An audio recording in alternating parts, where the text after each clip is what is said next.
All right, we have Long Beach State here, Mason Briggs, Simon Torby, and head coach Alan Knight. Coach, if you want to start with the opening statement, then we'll move to questions. Yeah, I thought it was a great match. A lot of credit to GCU, not only the way they played tonight, but the way they played all season. They got a really nice team of a lot of good arms and a great young coach. Did a lot of good things.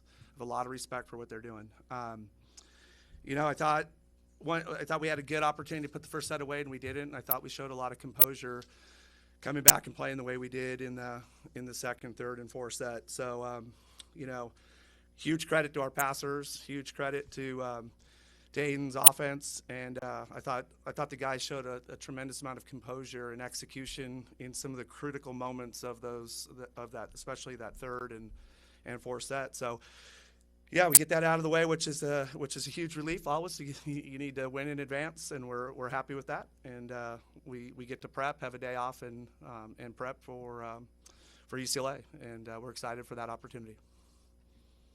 Simon, Vinny Lopes here from Off the Block. You look at your numbers offensively, defensively, off the chart.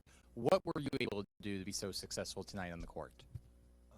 Honestly, it doesn't come down to me. It's what my team does. So when we talk about attacking, the passing was just perfect. There's no doubt.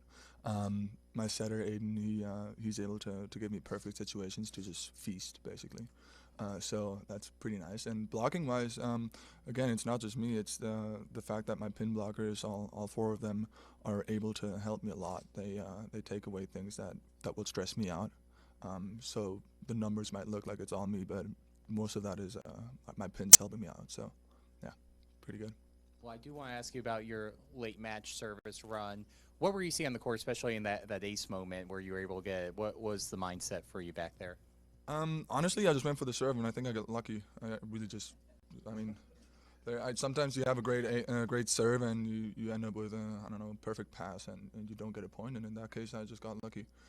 There's no way of saying that it was a better serve than the other ones. Like, that's just how it is. Coach, I know people are wondering, so we'll get this question out of the way. Obviously, Nathan, super talented player, opted to start him instead of Sapanis. Can you just take us through the mindset as a coach of what made you make that move? He wasn't feeling very good. There was not a lot of thought to it. Sotis had a rough, last 24 hours and was struggling a little bit. And we have a lot of faith in Nate. And to be really, really honest, we thought it was better for our team to put him out there and try to play well with Nate, win the match, hopefully, or bring Sotis in if we needed to, and try not to deplete him. But he was itching to get in there for sure, and did a great job. He didn't miss a set or a match for us, and didn't come out of one match the entire season. So, he needed to get in there when we were down. But I had so much faith in Nathan and the fact that we had a pretty big lead in the first set, and it certainly wasn't on Nate. We needed to close that out and hopefully finish what we tried to do. It wasn't a big tactical coaching move.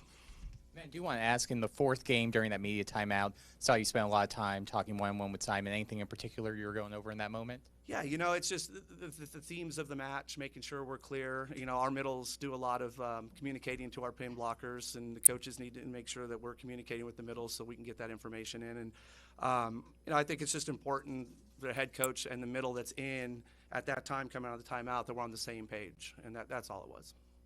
And then, Mason, for you look at the numbers tonight. 20 service receptions, 0 errors, 13 digs. Was there anything you did wrong tonight?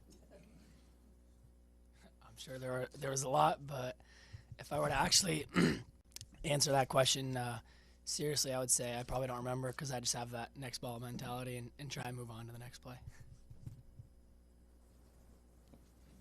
Oh, I don't want to monopolize, but go on. Oh, okay. Oh. Coach, just what have you seen from Grand Canyon as far as the evolution of the program to get where they are today, and what you see as their future? I think it's great. I think it's a desirable place to go play volleyball. The style of volleyball that Matt coaches is fun. They push the tempo of their offense. They're aggressive from the end line. He's getting good kids. He's also getting good local kids. It's a tough place to play for opponents. So I think he's got a good thing going on. I'm really excited what Grand Canyon's doing, and it's really good for men's volleyball. Mason, what's the biggest change do you think your team has made since you last saw UCLA?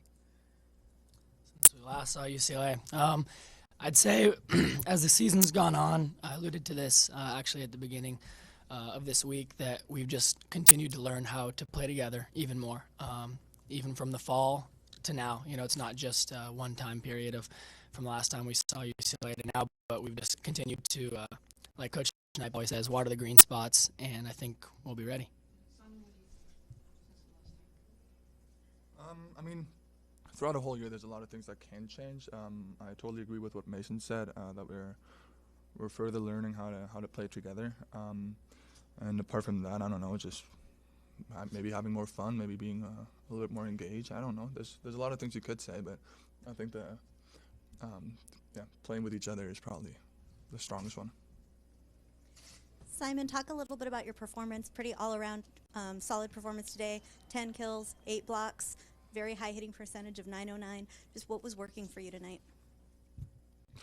The team. I mean, yeah, it's. I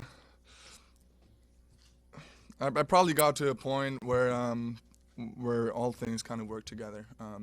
Being physically where I want to be, knowing the game, our style of game, the best right now. Where like I'm at a point right now where I know the style of what we want to do best, and having all the guys around me that are on the same page, that do this exact thing that I need of them, so that I can succeed. Alan, you called timeout at 2020, and then after they fought up a couple of match points, what was the message to the team? Yeah, it was at that time we just wanted to make sure that we were staying present and prepping for serve receive. You know, obviously Grand Canyon has some really, really good arms, and they were taking some chances from the end line. So we wanted to make sure that was the most important piece. The other is that teams are playing hard, really hard at that moment in the game. So not every first ball was a kill. So you were having to block for a side out or transition for a side out, and just encouraging our guys to get back to the net quick, reproduce the first look in block and defense. Even if we're siding out, we might have to block or transition to side out the way the game's going. And it proved to be right, because the balls Shane got on late, it was a good set, and Shane got on it great. And I don't know if he dug it or hit his foot or whatever happened, but it was kind of a ricochet ball, and they win the point. That just effort at that point. So we just wanted to make sure we were staying engaged. Okay, thank you guys. Congrats. Thank Good you. luck going forward.